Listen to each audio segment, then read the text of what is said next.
Do not for a second work with an investor until you have asked these two questions. What's up, guys? So if you have spent any time in the real estate space, as I have, you probably have encountered clients that have made phone call to you asking to work together that say that they're an investor, right? And you probably have come to the realization that not all of them are exactly as experienced as they would like you to initially believe. Now, here's the thing is, I don't have anything against brand new investors, right? We all got our start at some point, sometime, somewhere. I am personally an investor in real estate. I got started somewhere. So it's not that I have anything against folks getting started in property investment.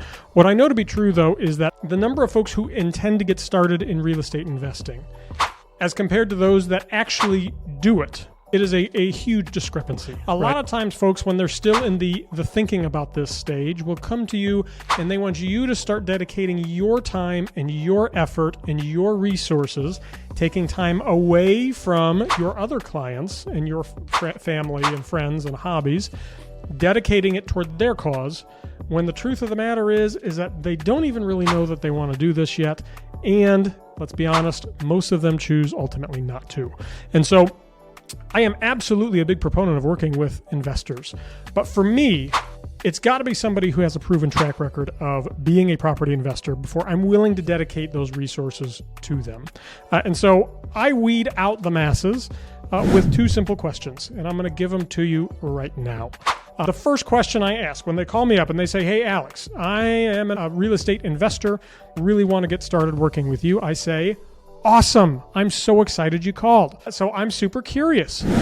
What's your buy box?" Now, guys, a buy box is a term that every single experienced investor is going to know. And so it's a term that, while maybe the general public doesn't know what it is, every single real estate investor, if they're legit, knows what this is. A buy box is just a specific set of parameters, basically, that define the property or the type of property you're most interested in buying. So if you're a legit investor, you generally aren't open to buying just anything that comes across your plate. So here's the thing. When you ask this question, a legitimate investor will be able to spit out an answer to that really quickly. They're going to have an immediate answer to that question, and they're going to be able to tell you, yep, they're a 2-bed, 2-bath condo within walking distance of the university. And so it's a very specific set of guidelines. It may be something also, like I've got friends that do fix and flips. They say, hey, it's got to be in this region, right? It's got to be a property with a purchase price less than, $600,000 or whatever. But the ARV, the purchase price has to be, say, 60% of the ARV. So they have a financial buy box relative to geography and things like that. But it's a very specific set of parameters. It's not just, hey, anytime you find a good deal. If you're laughing, you probably have had clients that have come across and said that, hey, we're in the market for just a good deal. That's not a legit investor. Right? Second question I'm going to ask is, I'm curious, how many of these have you bought in the last 12 months? So not that, again, that I'm looking for investors that are buying every single year. But the point of this question is to root out, again, some of the folks that maybe they know the term buy box, but they've never bought a property before ever. So they know some of the lingo, but they've never actually tried to make this all happen. If you have a legit investor, they may own 60 properties. Maybe they took a year off to travel the world, and that's cool, right? When I ask that question, they're going to tell me, I'll say, how many of these have you bought in the last 12 months? They'll say, well, the last 12 months I actually spent traveling the world, but I have a portfolio of 50 of these same properties, all within walking distance of the university.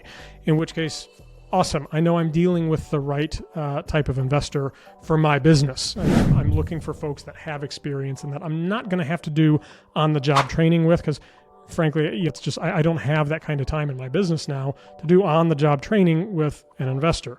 If I want to dedicate that level of time, I'm going to do the investment myself. I'm also, and I would say this is kind of a third thing that I'll tell prospective investor clients, is that if they are looking for something that shares a buy box that I have, find a property that is willing to sell for 50, 60, maybe even 70% of the after repair value, that's a property I'm buying. I'm not giving up that good deal.